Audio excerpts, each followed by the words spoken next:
The following is an Operation Podcast production. Drink better. What does that mean? It means don't not drink, learn how to drink better. It means celebrating the art and skill of drinking. I've worked for years and years and years to figure out how to drink better. But if we think about it in terms of our diet, we try to eat better, as an example. Why not drink better too? You know, I feel like the philosophies and understandings and the learnings that you have along the way with your diet also apply directly to the things that you drink, whether it contains alcohol or not. Alcohol is something that shows up in nature. Mother Nature decided that it should be there. Fermentation is the oldest health science that we have as a civilization. Alcohol is the oldest drug that we have and the most celebrated, most widely understood around the world, and most likely misunderstood. The problem with the drug that we call alcohol is no one teaches us how to drink it, how to consume it. So now I think it's unfortunately being pulled in this direction of non-alcoholic beverages as a category. Well, we've always had non-alcoholic beverages. This is every beverage you drank without alcohol.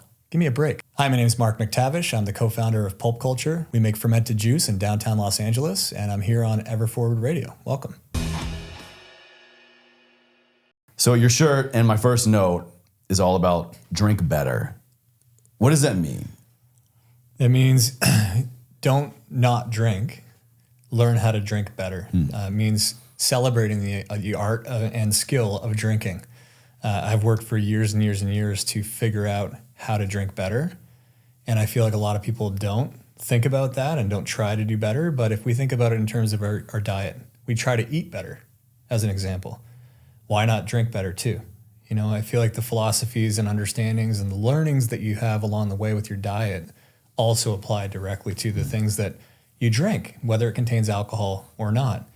And I think that alcohol is bastardized most of the time. And we're led to believe that this drinking problem that we have is directly linked to alcohol being the culprit. My firm opinion is that behavior is the culprit, right? Alcohol is something that shows up in nature. Mother Nature decided that it should be there. Fermentation can't happen without the formation of alcohol. It's meant to be there. Fermentation is the oldest health science that we have as a civilization. Alcohol is the oldest drug that we have and the most celebrated and most widely understood around the world and most likely misunderstood here in the Western world. So specifically in North America. I'm Canadian. I think Canadians and Americans think of alcohol as just a way to get messed up and drink away your problems.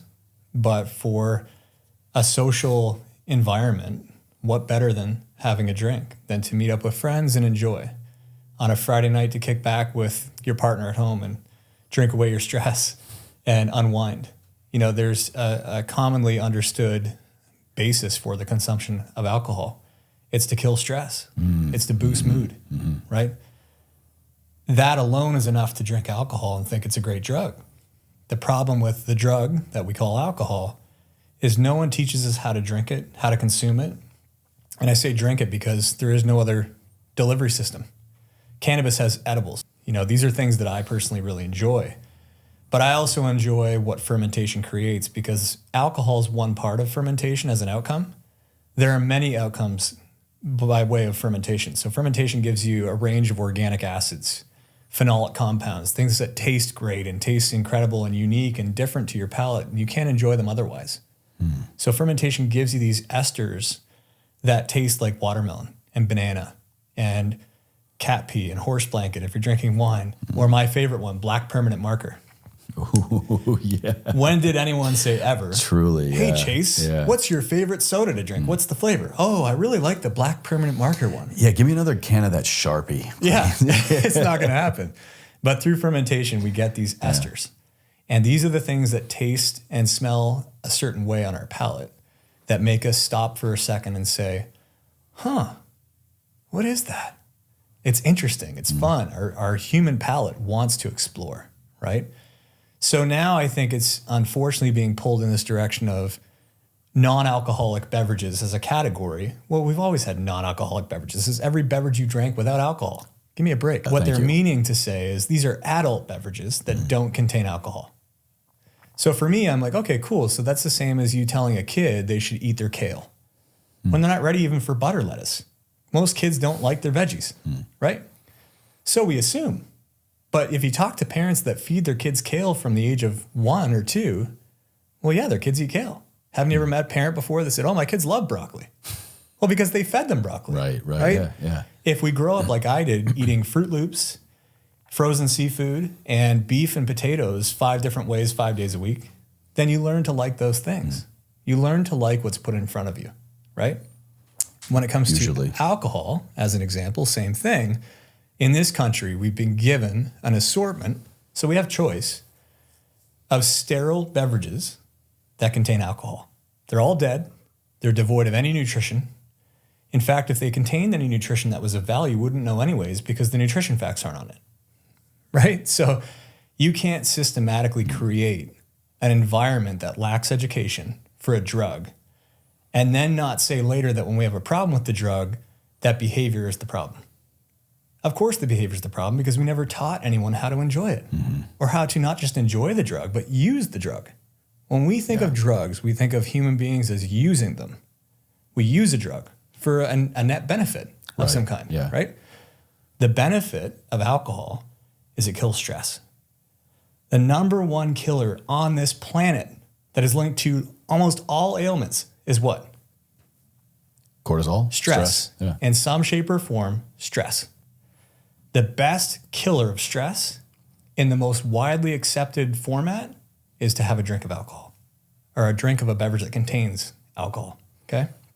So one would think that alcohol matters.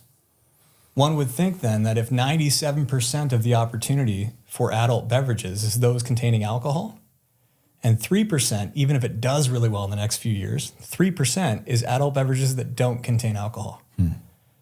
We hear all this media and all this talk and all this attention going to the idea of alcohol being, the bad thing, the thing we should never consume. It's the reason for all of the world's problems. And we're trying to convince everyone to stop drinking. But even if you do a good job of that, you're only reaching 3 out of 100 people. I want to speak to 97 of them and say, hey, don't stop drinking because I know you're not going to anyways. Just learn how to drink better, like my shirt says. Yeah. Let me teach you. Let's decide for ourselves that it's perfectly okay and rational to think that there are 3 questions you should ask yourself anytime you're going to consume the drug of alcohol. What are they? What am I drinking? Why am I drinking? And how much should I drink? So think about any other drug. Think about a prescription drug from your doctor. Why do I need the drug? Right? What problem am I trying to fix? Right? What's my ailment? What's my diagnosis? Yeah. Right. What's my injury? And then, okay, that's the drug the doctor says to take. Well, what's in that drug? Right? What is in Ozempic? I want to know. Which I'm sure everyone asks every time when the doctor writes a script, here you go. They're always questioning the ingredient profile. Not once did they ever. You know what I mean? Like most people. Yeah. They don't know.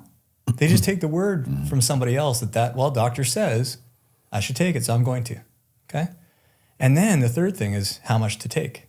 Well, it says it right on the label if it's prescribed, right?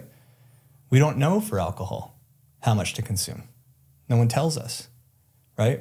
People don't really have an understanding of when I drink, do I actually know what I'm putting in my body? Because when it says alcohol on the label, a lot of people just think, well, now I don't need to know because it's alcohol. It's already bad. I've already given up. So sure, just give me the alcohol. Wow. Yeah. Right? Yeah. There are a lot of people, and I'm sure many that will even listen to this podcast. I'm Canadian. Where I come from, we sort of do as we're told, only under the guise of we all share in whatever predicament we're in as a people. So during COVID, as an example, that country, north of this country, Canada, where I'm from, said, we can only get you AstraZeneca. It's well documented it might mess you up. There's a bit of an issue with that, but it's the only thing we can get you. And Canadians were like, well, that sucks. I don't really want to take that. But if my brother's taking it, my mom takes it, my hockey coach took it, yeah, you know what, guys? Even if it's bad for me, I'm in for the team. I'll do it for the team. Because they all can't be wrong. These people that I know, love, trust, not everyone can be making the wrong decision. So then I feel left out. This is funny. It's like Canadians, I find, don't even think in that way that you just described. They don't need it to be right. What they need to know is that everyone else is doing it and they're in together. So if it's going to mess you up, I'm there with you, man. I'm with you. If the ship's going down, we're all going down together. Right. Wow. Exactly. Okay. So the interesting thing about Americans, I find, is that you have this yearning So many people, anyways, not everybody. I see a lot of people, though, that have this yearning to, wait, like you just said, know what the right answer is. They want to be right. Their opinion is right. The other one is wrong. I think that's why a lot of people are tuning in here today. And that's, I mean, a big reason why I leaned into podcasts years ago. I still look at this platform and people that speak on it and to social media in general is because I'm trying to find the right way. I'm trying to make sure, or I'm trying to even get some validation as to how I'm living my life or improving my life is the right way. Right. Right? Or what and that's why I brought up COVID, because it's like I have all these people that I look at during COVID who are saying there's no way I'm getting the vaccine. Can't even really call it a vaccine, I guess. But I said the V word. Now I'm going to get banned on YouTube. Damn. All right. This one's a goner. But they would quickly drink and down a couple bottles a night of red wine and have no clue what's in it. And I know that for fact because if I said to you, Chase, hey, do you like wine? And you would say, love it. Love it. Cool. What if I told you, very fit 39-year-old man who loves 38, sorry. Yeah, I got a few more months. You take care of yourself. You care about what you put in your body.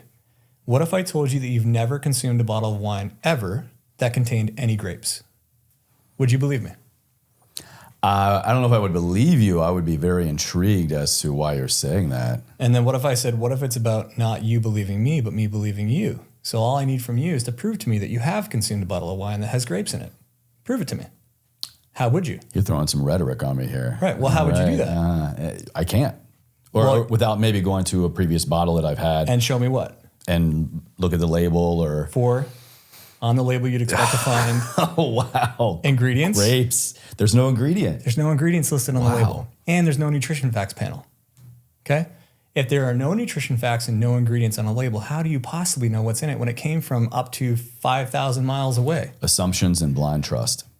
Well, you don't know anything. It is an assumption. There's no lie. There can't really be trust because you don't know the people that made it. It's an assumption. Oh, I assume that it's grapes because it's wine, right? The trust mechanism there is not the person who made it, but the governing system that protects you as a consumer, right?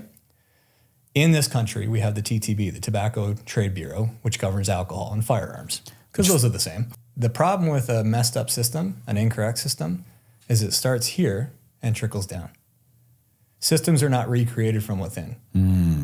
They are created at the top, and then they go down, they trickle down. So if you want to affect change in a system, you have to work your way all the way to the top. So for me, when I talked to the TTB, when I initially started my company, and I said, I'd like to make a product that is probiotic. It's living, it's raw. It's loaded with all these bacteria and organisms and organic acids and things that make you feel great. Oh, okay. Well, yeah, but we can't allow you to do that. I mean, you can't put probiotics in an alcoholic beverage. No, I didn't say I'm going to put probiotics in the alcoholic beverage. I'm going to allow the beverage that's already fermented in probiotic to be probiotic. So I'm just allowing it to be what it already is. Oh, okay. Well, but you can't put any claims on your label. Claim like what? Oh, probiotic. Well, that's not a claim. That's a scientific fact. I test in a lab just the way the yogurt company does. It's the exact same thing. Oh, I see what the issue is. You, person behind the desk that's giving out these approvals for labels or approvals for anything that's done with alcohol, you don't understand the science of fermentation. So here's what I might have to do, and maybe this has never been done before. I'm going to have to jump above you and talk to your manager. Oh, okay. And I would talk to the person running that district office of the TTB in Washington. So I don't want to go through the same conversation I just went with the person that works underneath you. What I'd like to do is ask for your approval to speak with your lab team, the people that come up with the scientific basis for the protections that we put in place to protect consumers in this country when it's within the realm of alcohol. Can I speak to those people in the lab? Yeah, okay, cool. And if I do, and I get them to agree with what I'm saying, and they come back to you and give you the thumbs up, can you give me an approval? Yep, no problem. Talk to the people in the lab. Hey, lab people, do you know what spontaneous fermentation is by chance? Well, of course, yeah. Cool. Can you tell me about that? Have you seen our lab coats? Of course we know what spontaneous fermentation is. So here's the trick. You don't need a lab coat because spontaneous fermentation doesn't require one. In fact, if you got me a cold pressed juice from Creation or juice down the street, just a regular cold pressed juice or from Erewhon, and I left it on the desk here, or the table here, and I said, guess what? Yeah. Don't drink that until you come back 3 months from now, okay? Let it sit there for 3 months. When you come back to that cold pressed juice that we bought at Erewhon today, that contained sugar and all sorts of healthy ingredients, and it tasted sweet and really nice and like a juice would taste, right? What if now when I come back 3 months from now and give it to you and I say, look, there's no sugar in this anymore. It's now loaded with probiotics, which it wasn't before, okay? It's actually a healthier version of the same juice that I bought you that you thought was already so healthy. Your green juice. Mm-hmm. Now it's even healthier. It's bioactive because it's fermented. It's ready to be absorbed by the body. And all the benefits from fermentation live in that juice, and you're going to drink it and feel amazing. It took 3 months to make, right? And it costs $5, not $12. Wow. Right? That's the proposition we bring to the table. We're doing the large-scale fermentation to provide to the consumer on a very small scale, unfortunately, right now, an opportunity to have a different relationship with alcohol. Okay? And I need the person in the lab at the TTB to understand what spontaneous fermentation is so that they can understand that this is the thing that was done always and the thing that will always be done by nature. Not because, a big company wanted to do it, not because, it's new science that's coming out around it. This is the oldest science that we have on the planet. Fermentation belongs to everybody. The people, animals, even deers get drunk on apples that fall off trees. Oh, there's so many videos of like squirrels getting tipsy. Totally, off man. Of like fermented fruit and stuff like that. Right. Yeah. So who are they then to step in front of me and say, you can't provide to consumers what nature does anyways? So how did this process end for you? Well, they said, yeah, you're actually totally right. So I guess we have to allow you to use these healthy ingredients and put them in a product like this. And we have to allow you to say probiotic because you're saying that you're testing for it. And I provided the testing to show that this is, in fact, probiotic. Which any other claim in any other consumer product good has to be made and done. Right. Now, they said, okay, gave me the thumbs up and we're good. We're the first that I know of that's ever done this. We're the first to have super mushrooms or functional mushrooms approved in an alcoholic beverage by the TTB. We're the first to use milk thistle and the first to use activated charcoal and the first to use all these different things. And the basis for that is if it's allowed in your drink when it doesn't contain alcohol, then why shouldn't it be when it does?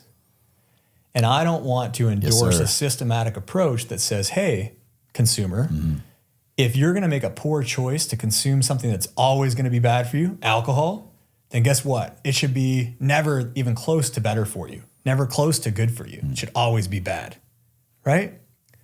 That would be like saying, if you're in South America, as an example, and you see little kids and grandparents working in the fields and they're chewing coca leaves all day long to stay alert and be happy and have energy and to curb their appetite, right? If you went down there and said, cocaine's always bad, and right now what you're doing is bad, you're chewing on coca leaves. Well, you can't do that. It's illegal. It's in fact exactly what they did. And then countries revolted in South America and said, this is part of our essence. This is part of our culture. You cannot call this illegal just because in North America, they don't understand how to use the drug. The drug uses them. So true, man. So and well said. Unfortunately in America, we consume cocaine the same way we consume alcohol. Any kind of substance like that. Right. It's usually escapism. True. It's also the fact that alcohol is the most widely accepted drug culturally that we've ever known. Very socially acceptable. Except for prohibition, always been legal. True. Yeah, that's a fair comment. That obviously predates my time on this earth, so I can't really relate with prohibition. But what I know about the prohibition era is there were greater motivations beyond just always curbing unhealthy habit. Like in my alcohol. opinion, of looking also the same war on drugs period. Higher motivations, different motivations than what we're just seeing and what's being executed. And I think what we need to talk about more often to consumers anyways is that when something's widely accepted and it becomes widely available by association, we tend to lower our bar so low on scrutinizing it. Until now, we haven't scrutinized alcohol in forever, since Prohibition probably, right? So now we're going to overly scrutinize alcohol and place the blame on alcohol. And what you're going to see in the media most often, lots of podcasts, lots of social media, and even national printed media, everyone's talking about how alcohol is bad, right? Yeah, I was telling you right before we sat down, as we're recording here today, yesterday, I had an episode that went live all for that argument. And we were talking about with Dr. Brooke Scheller from her work on how to eat to change how you drink, talking about what alcohol does in the body at any level, consumption, overconsumption, what it does in terms of brain health, gut health, hormone health, fertility health, and kind of went more of the angle of there's really no safe amount when we're looking at health perspective.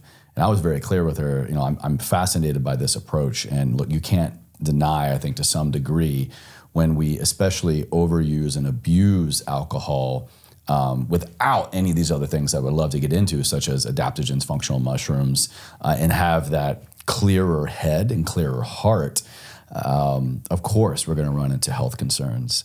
But I mean, you can't tell me, and this is why I'm so adamant about N=1, like listen to your body, know your limits, know what you can do, get unique components of feedback. You can't tell me that me having a cold one, a beer or Pulp Culture out on the beach, enjoying life with my wife, my friends, is not going to add immense value or joy to my life and help communities come together. Or getting a beer, a pint at the bar with my closest guy friends. I mean, absolutely. It's just like I can't see myself personally ever getting fully on board with there is no safe level of alcohol. I just don't think you can make that argument. I think that there is a conversation around cost benefit that you can take that approach. Kind of like with food, athletes always look at the nutrient to energy deficit ratio. Again, like what is it costing my body to process this food and what am I getting out of it? What's the trade-off? Well, and this is why it's great to go to a place like Europe or parts of Europe, the Mediterranean diet, where there's many centenarians as an example, and Sardinia, which is a blue zone. All of them, I think, except for the Latter-day Saints. All centenarians, all blue zones consume alcohol. They do. Yep. Yeah.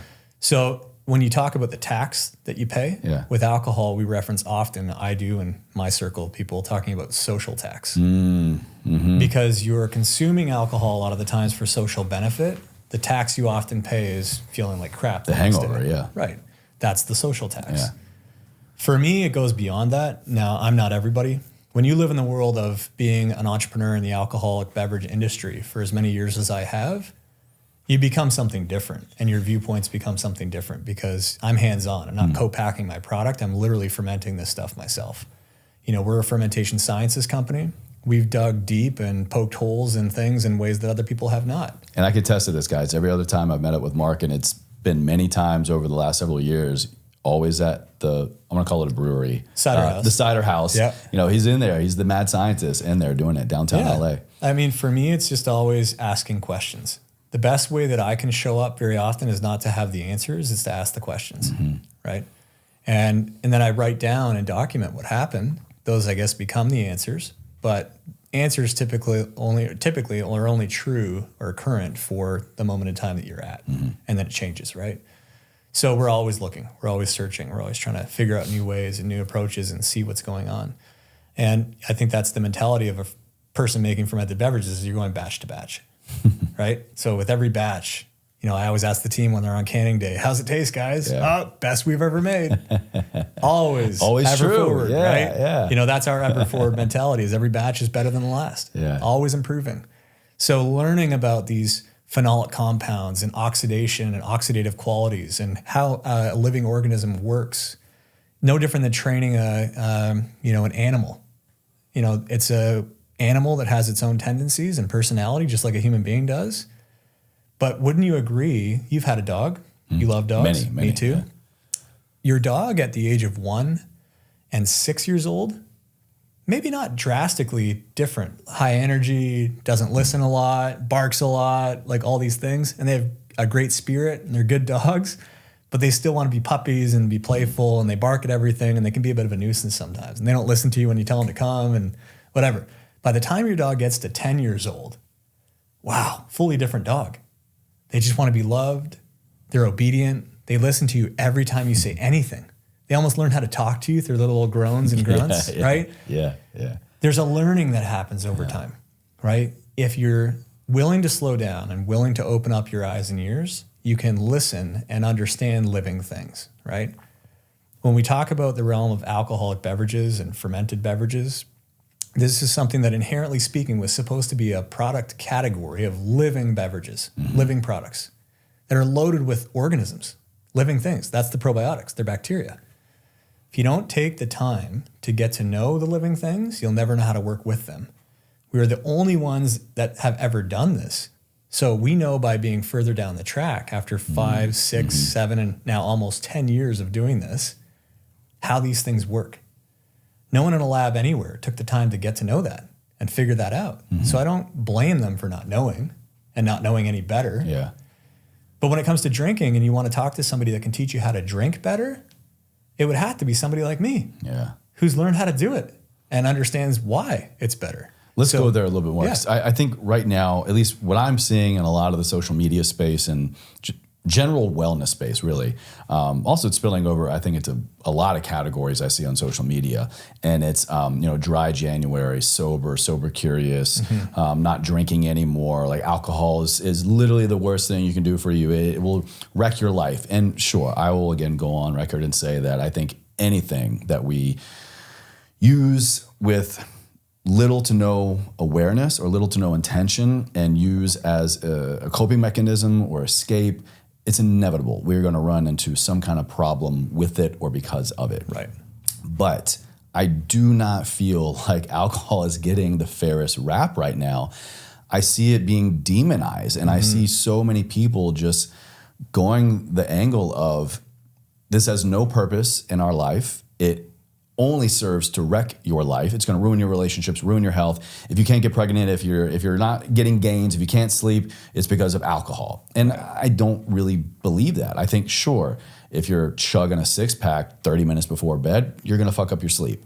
If you're having that leak into the rest of your life and your schedule, and therefore you can't do the things that you want to do or other commitments, sure. But again, I think you can make the argument for really anything there. I believe that with moderation and intention and going especially the angle of somebody like you and your product over at Pulp Culture and 101 Cider, it's the level of awareness consumers have now. It's almost like, how can you not? How can you not choose to find something that is a better option? Yeah. It doesn't need to be stop entirely. It doesn't need to be teetotaler unless you have a problem. But look, we live in a day and age now where we do have better choices. And that's my soapbox speech about make a better choice. Do your due diligence, look at things, and look into the products that you're putting into your body.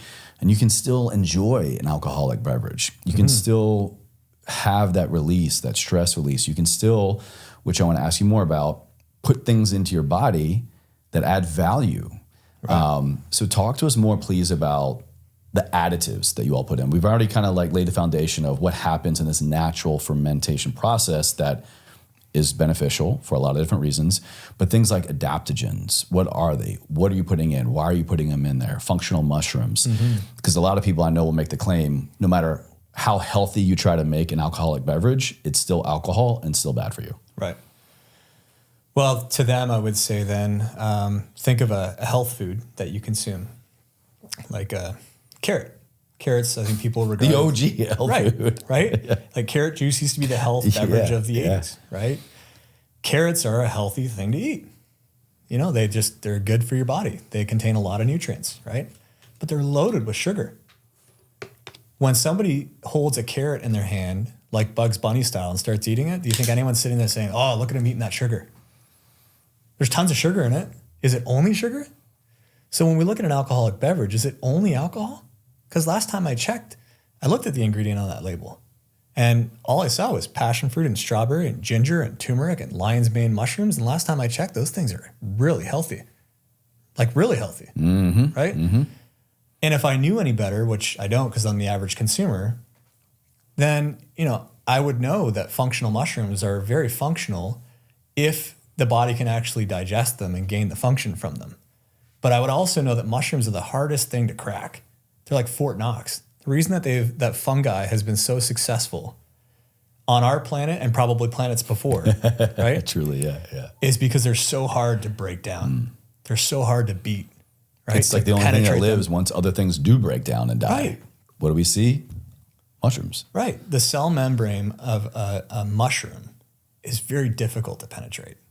So do you actually think you can just like grab a mushroom and eat it and get a ton of benefit? No, it takes time.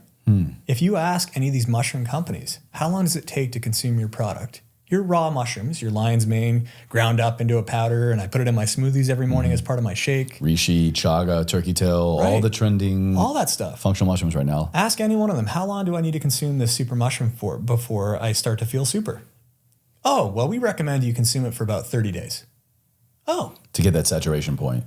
Well, yeah, but that's a bunch of BS. Because actually, it's not about a saturation point at all. Do you think you need to have all these mushrooms reach a saturation point before your body just decides for itself, I'm going to start absorbing it and feeling good from it?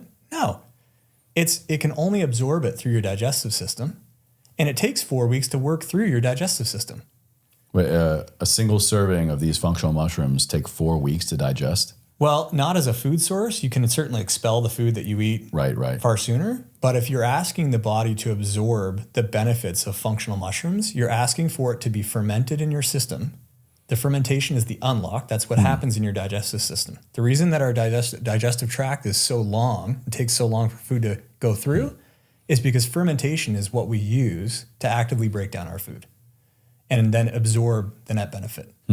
The fermentation, when the organisms eat the cell walls of the mushroom, is what is allowing your body now to poke holes through the walls of that food, the mushroom, and grab onto the things that it wants, the beta glucans and the adaptogenic effects that it's looking for to kill stress and boost immunity and nootropic benefits to make you think better. All these things we talk about with mushrooms, you wouldn't get any of those benefits if the body couldn't actually absorb the goodness that's held inside. And fermentation is the unlock. The fermentation is what enables the functional mushrooms to become bioactive. Or another way of saying bioactive is bioavailable, right? Yeah, how much and how quickly can the body grab hold of the nutrients that are in the things that we ingest and digest? Right. So if you ask the high quality mushroom manufacturers, hey, bioavailability, talk to me about that. How bioavailable are your mushrooms? Well, we've tested and they're about 10% bioavailable, which is pretty high, industry standard. Okay, 10%, cool. What if we talk about protein? Because a lot of people that listen to your podcast, they think work out and take protein. We have a product that we created called Plus by Pulp Culture, and it contains a fermentation-derived protein, 5 grams per can. And people would say to me, well, 5 grams, that's not that much. Okay. What if I told you it's 95% bioavailable? Oh, wow. Okay. Wow. What if your 30 grams of protein that you're buying in your smoothie at Erewhon is only 15% bioactive? 30 grams. Where you're getting 4.5 grams of actual protein that your body absorbed then. Mine's 5 grams and 95% bioavailable. So you're getting 4.75 grams of protein that's absorbed. More than the 30 gram protein shake at Erewhon. So you're saying most of the protein powders a lot of us are using are not that bioavailable? 100% they're not.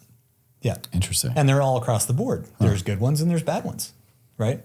The I more got to do important, my research here at Legion. right. The more important exercise to move through as a consumer is to ask questions, not to doubt, not to mistrust, not any of that. But if all the facts are there, because they're literally called that, nutrition facts, we should look at them. And then if within the nutrition facts, there's no reference to bioavailability or bioactivity, we should ask that too. And there's no reference to probiotics as an example. When you look at kombucha and it says, good for the gut or gut friendly. What does gut friendly even mean, first of all? But it's a very, very safe claim that they can make. Right. Yeah. Because what they used to say on a bottle of kombucha was probiotic. And no one ever tested for that. No one ever said, hey, a guy in a lab somewhere with a white coat on said to me, this is how many live cultures of bacteria are in this product. No one ever did that. So they're saying, oh, we should probably stop saying probiotic because we didn't test for that. And in fact, when we did, we learned that it wasn't probiotic because, oh, what did we do when we finished the kombucha? Oh, we pasteurized it so that it would taste good. But then it kills all the living things. Yeah, pasteurization's a heating process that kills all the living organisms. And not to segue into a full-on tangent into kombucha here, but I have to go there just for a brief moment because when I ask people, why do you drink kombucha? And they say, well, because it's gut healthy. Oh, well, why? Well, I don't know why. Well, let me tell you why. It's because it's probiotic. Oh, yeah, right. It's probiotic. Yeah. Well, what if it wasn't probiotic? Would it still be gut healthy? Or is it just called kombucha? Oh, wow. Do you know what I mean? Alcoholic kombucha. And I think a lot of people in this sober curious or what they believe is drinking better, they go to these things that are very cleverly marketed as alcoholic, good for you, kombucha, gut friendly, probiotic drinks. Yeah. And what I'm hearing you say is that this is just yet another clever marketing aspect. 100%. I mean, they're playing off the aspiration of the consumer to do better. And that's the unfortunate thing. If we look at sex as another category that sells in this country, which it does around the world, sex is not all that different from alcohol in the way that it's sold. We want to enjoy. A lot of people have sex because of alcohol. If it wasn't for alcohol, you wouldn't be having sex maybe. 100%. Yeah. But, I firmly believe that abstinence is never a solution.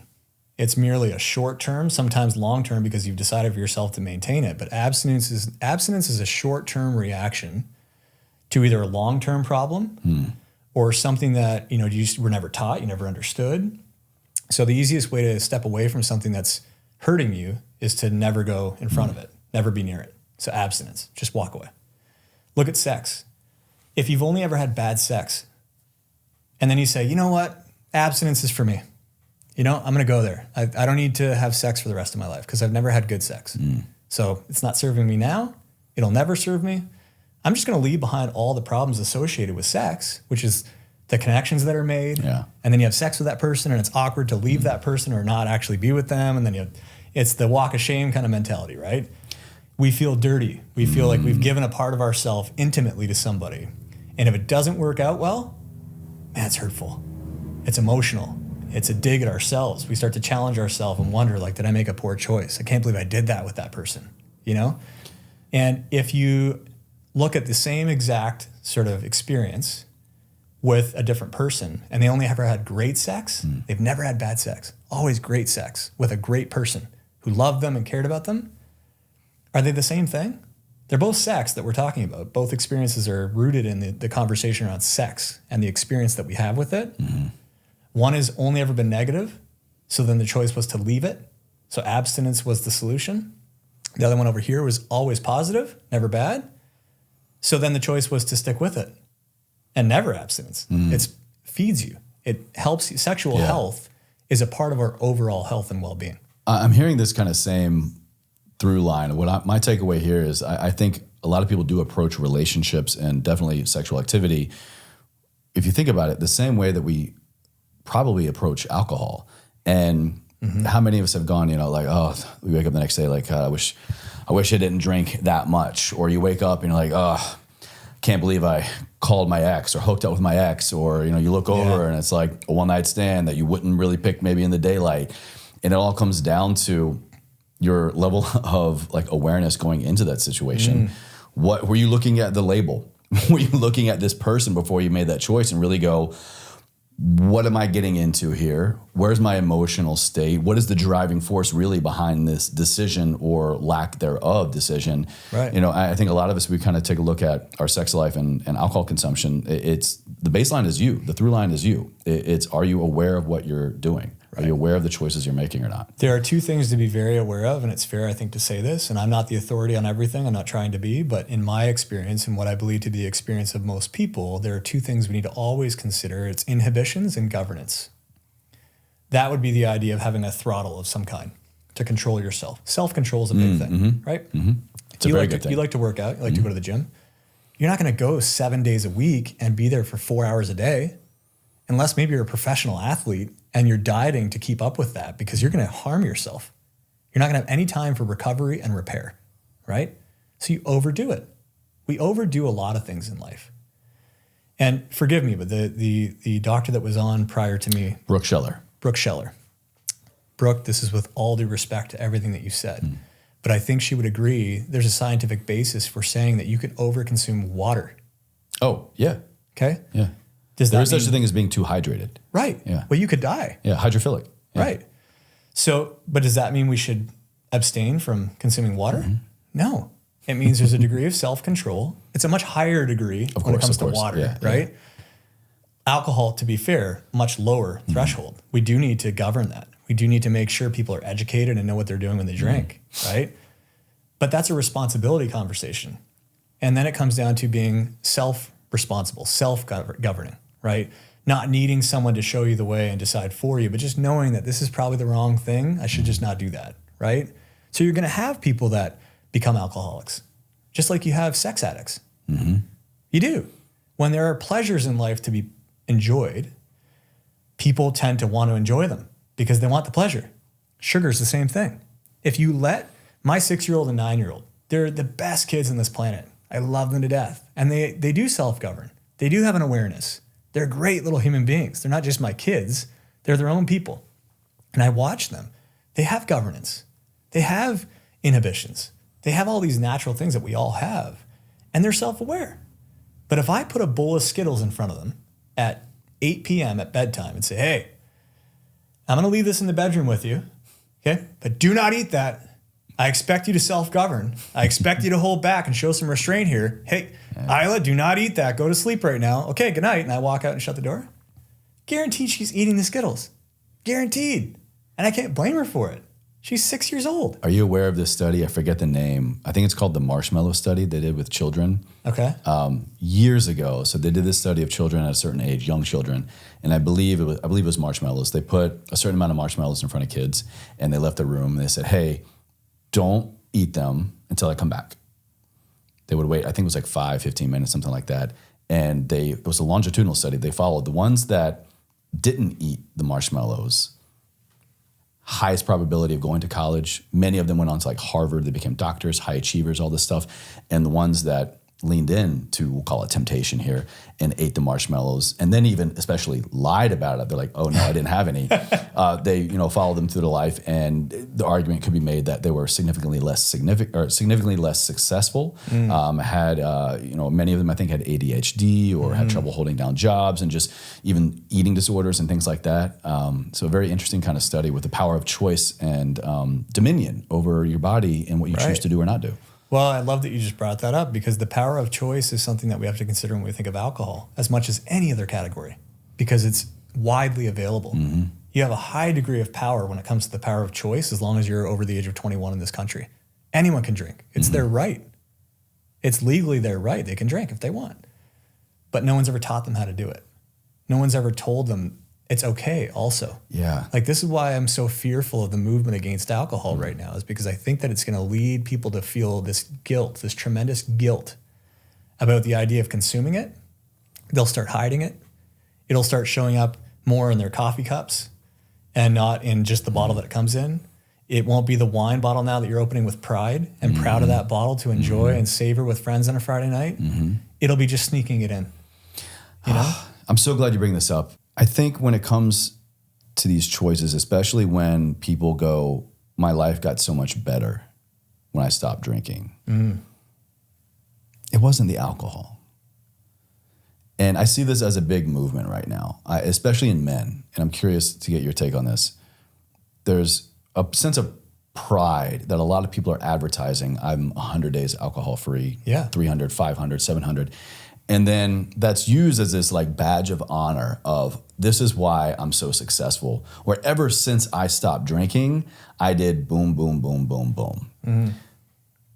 That is a small contributing factor, I believe, to what really happened is that you stopped putting certain things on a pedestal and you learned how to finally make a promise to yourself and keep it. It's accountability.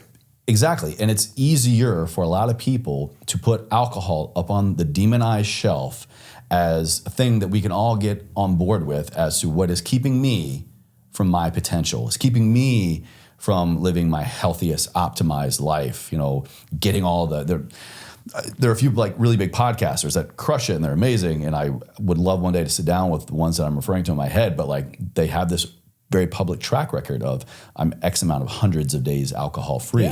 And my show skyrocketed ever since then. And I think especially a lot of men look to that as to this new narrative. Now beyond alcohol, there are no amounts of safe alcohol for you. It's not healthy. We need to stop drinking entirely instead of drinking better or learning how to tap into our bodies and make smarter choices. But also as a man now, I feel like it's also like the second level demonization. Yeah, and not to keep going back to my kids, but if my 9-year-old son, who does what most 9-year-old kids do, is just run out in the street.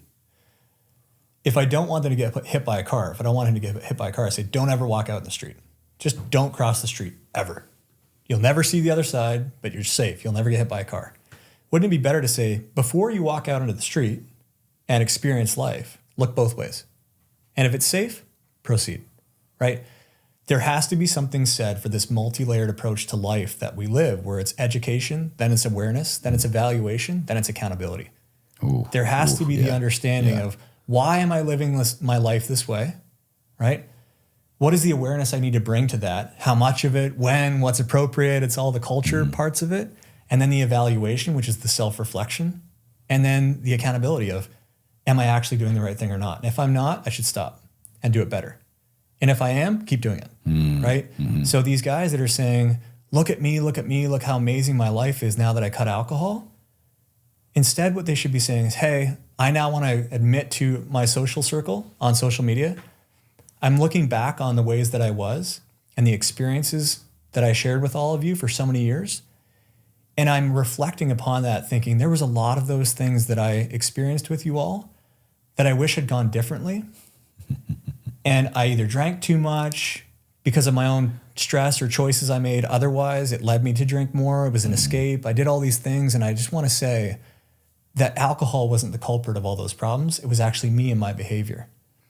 And now I look forward to the day where I can drink again with all of you and socialize and enjoy, but not have a problem with it. Wow. If you can no longer look the beast in the face and you abstain and just run away, you've never conquered the beast. You've only conquered the beast when you sit down and stare at it in the face and say, guess what? I'm not scared of you anymore. Dude, hell yeah. Hell yeah. Right? So it's ownership. It's taking ownership of where you've been at, what you did at that moment in time, previous, could be the last 20 years, could be the last 20 minutes, but just being aware of it and then evaluating, was that the right or wrong thing to do? Yeah. And then being held accountable for if it was right too, not just when it was wrong. Like, let's hear more from people about, hey, remember that time when you asked me to MC your wedding? Man, I was nervous as hell. I was really sweating buckets in the back. I was all shaky. I wasn't sure what I was going to say. I knew I had to be funny. I knew to remember a bunch of things about your life and connect with your mom and your dad. You know, it's your wedding day. I got to make it special for you. Man, I just met you last year. I don't know much about you. I guess you just thought I was the funniest, most witty guy that you know. I don't know. But I did a couple shots of tequila in the back, though, before I walked out. Yeah. Man, I crushed that. Yeah. Like, there is this social lubrication that happens. This, fueling of thoughts and creativity and emotions and good times and laughter that happens when you drink. Insert just like I don't need a girlfriend or wife to feel loved, but I feel more love when I have one. Nothing wrong with that. Absolutely. You can choose your relationship. Yep. I choose a positive relationship with alcohol, so that's what I get because I chose it. If you don't choose to have a positive one, you end up with a negative one, it's because you chose it, even if you think you didn't. Sorry, right? So you don't just get to go around telling the whole next generation of people, including my kids, that alcohol was always bad, should never have existed, should never have been consumed. It's always bad, bad, bad, bad, bad. It's actually just not accurate. It wouldn't be misinformation for me to share with you that the human body is naturally hardwired to metabolize alcohol. That's fact.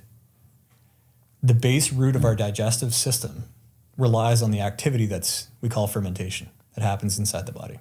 Yeah. So knowing that, and knowing that it's pretty reliable to say that every human being in their day consumes some amount of sugar. Fair? In fruits and vegetables and candy and you're going to have sugars, bread, glucose, absolutely. Like anything, you know what I mean? Like there's sugar in so many things.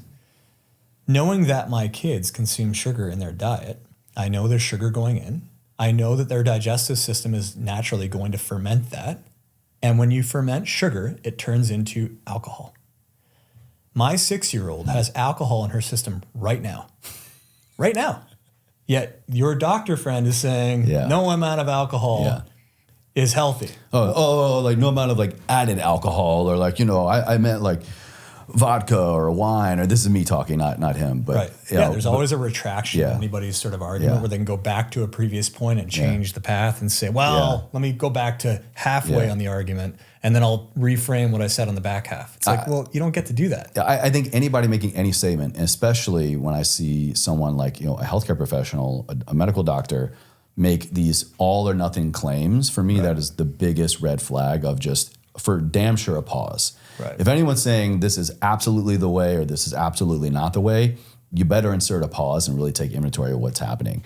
Yeah. But it's beyond just influencers. And now I get so, and I'll move past this guy. I love him. We talked about it, but I was just like, bro, like I can't agree with you. But I agree with you on something very specific. I like to use a philosophy in my own life where it's like, don't say never, don't say always. Don't say nobody, don't say everybody. Mm-hmm. These things that we say are often very decisive in the way that they come across, but often not well informed. Right? We say things a lot of times in life because we feel that way, not because we know that way. We're led to believe that. We know what belief system are we operating off of to make that response. Right. Now, but to talk about feeling though, and connect it with alcohol, let's be honest about it. People usually consume alcohol because it makes them feel good, not because it makes them feel bad. Right. Right? Right. So if we focus on that, and then we talk about the positive experiences we have with alcohol, there's a lot of them. If people were honest with themselves and thought about, well, when I look back from wherever I am and look at my life and write a book about it, when I'm no longer here, and I think about the best times in my life, the best times are usually when you feel the most extreme social connection. That could be with the love shared with your wife or husband. It's a first love kind of feeling that you had when you were a teenager. Mm-hmm. It's the first time you held your kid. It's the first time that you dropped them off at school and walked away and bawled your eyes out. Like, it's the emotional connection that we have to people. It's social connection, right? If we're honest about the social connections that we've made and the ones that excited us the most, where we were happy, not just emotional, but genuinely happy.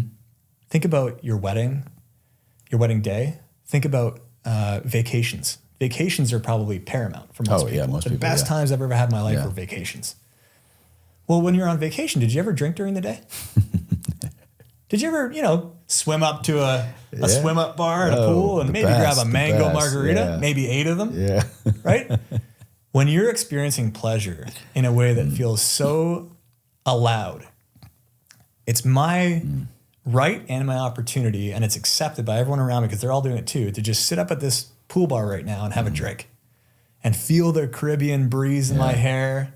Maybe even drink a Caribbean breeze because it's actually the name of a cocktail on the menu. Like, I would see this time and time again in my last coaching practice, my clinic. I can't tell you, Mark, how many times I would have a client come back after a vacation and they would be very like, I only went for a couple walks, or like I didn't work out, I drank way too much. And then they would, we would step on the scale, we do the body composition analysis, or they would just, talk about really what they did. And like they actually maintained, a lot of them actually lost weight. And it seems so counterproductive because like, I was drinking and I wasn't really, meal prepping or doing the diet, the nutrition plan we talked about. Totally. I'm like, okay, well, tell me more. Oh, well, it was 3, 4, 5 days a week of getting connected to nature. I was out on a beach. I was in the woods. I was with somebody or some bodies that were really meaningful to me. Right. I let go of the stressors of life, of work. I had some alcohol. I let loose a little bit. And what happened? You can't tell me that. I mean, I'm not saying alcohol made this happen, but it is a strong contributing factor to an end result that anybody can objectively say, that's healthy, that's happy. And look at the Harvard study, the longest human study we have, at least in the US, of all-cause mortality, chronic illness and disease. It's a 82, 85-year study now in the US. Harvard conducts it. And the number one predictor of longevity and quality of life, and also minimal amounts or none of chronic illness and disease, is the quality of relationships. These people have meaningful, not a bajillion, but meaningful quality relationships in their life. And then also overlay that into the blue zones we were talking about earlier. All these people that live to be 100 plus, they have those quality relationships. And in that, they're having this connected time, sipping some sake in Japan, or beer somewhere else, or wine in northern Italy. Yeah, and it's also the things they're drinking. So if it's wine in Italy, that would be different than saying it is specifically this varietal of red wine that they have in Sardinia. Right, yeah. Where it is spontaneously fermented. It is grown right on their land. and it's consumed in a way that was never sterilized in any way. It's not filtered. There's no sulfites added. There's no junk added to it. And they're usually the ones outside getting all the vitamin D and walking and staying active, tending to the grounds, making sure the grapes are good to go. Right. And there's so many contributing factors go into it. Yeah. But no different than the sake that they're drinking in Okinawa, right? In Okinawa, they're making this beverage that is just an inherently speaking a very healthy beverage to drink, right? They also have a diet that is riddled with fermented foods, right? Oh, yeah. Pacific Rim countries have known fermentation was the best thing ever for a long time. Oh, they've got kimchi and fermented vegetables in so many of their dishes. Right. It's actually kind of an embarrassment sometimes when I talk to Americans and, I'm talking about fermented foods here. They're, oh, you mean like kimchi? I'm like, yep, that's one of them. But what about every single food you've ever heard of in your life just being fermented?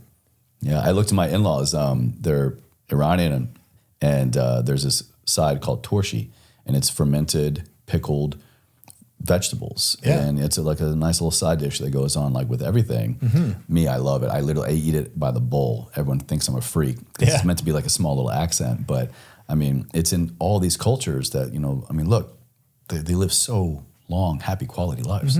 Yeah, it's so interesting talking about centenarians. Like there's so much to think about there and talk about, but it's so multi-layered that it's difficult for many North Americans to comprehend what it takes to live beyond 100, and not just to get there because it's some far-reaching goal, but to legitimately just love and enjoy your life and then live that long. Like my ever forward is not to live 120 years.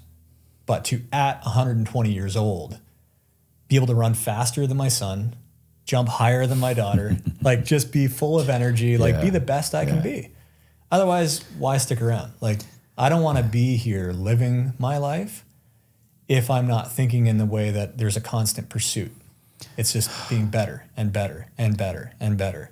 And that shows up differently later stage. You're not at 80 years old the same person you were at 20. From a physical standpoint, if we look externally in the most vain point of view, as a woman at 80 after having multiple children and being beat up upon as a parent and going through all the stresses of life to manage work and kids and all that balance, it does wear and tear on you. If anyone could see your brain on the inside, they'd probably see someone very experienced that knows a ton and is very wise, right?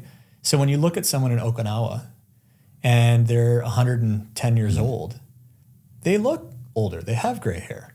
They're not a 20-year-old fit person. They're very fit for a 110-year-old person, but they still get up and down a lot. They're moving around, and they're very active in the ways that they're active.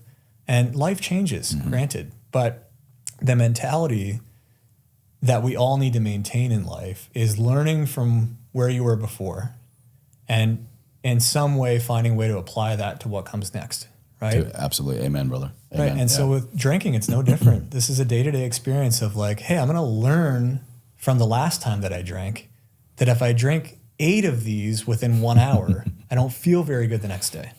8 bad, 2 better. Right. So what I'm going to try and learn this time is how many should I drink within, I only have an hour or two while I'm meeting up with my friends here, and then I'm going to go home and I have a meeting in the morning.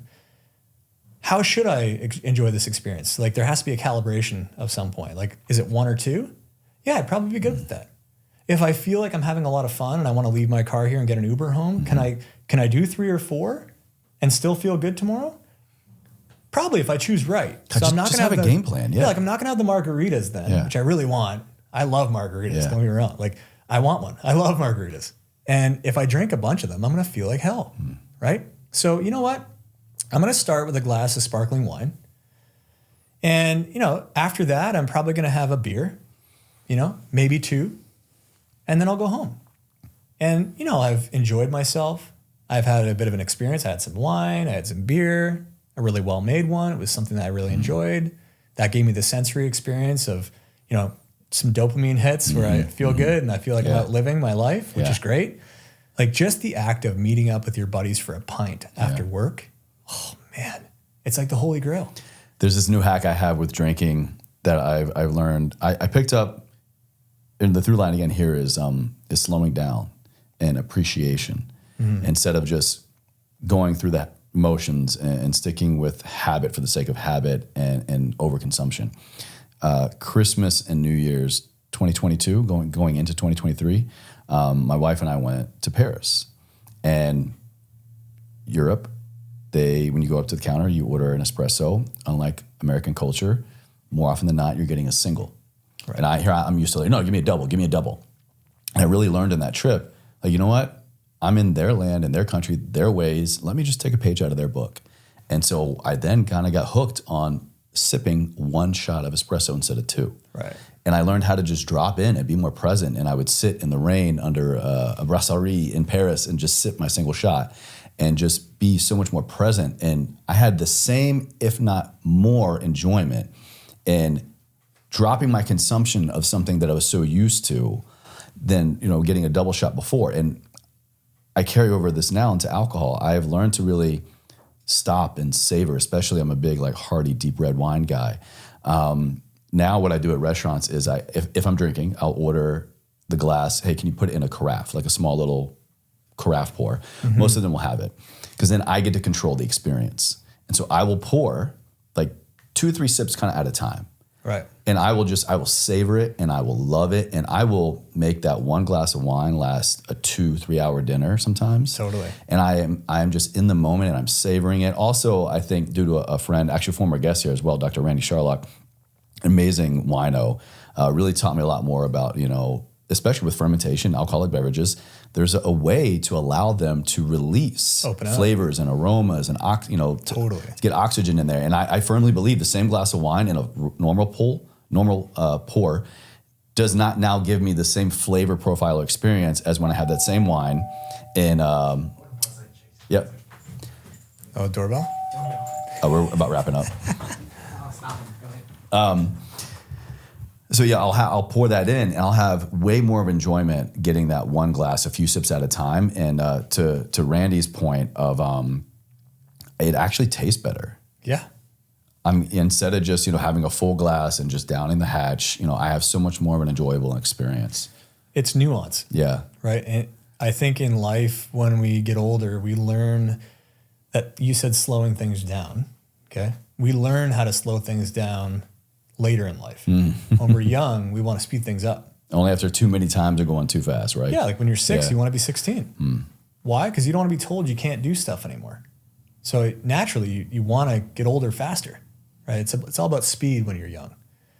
When you're older and you're 60, you're thinking about, oh man, I don't know how much time before I'm 80.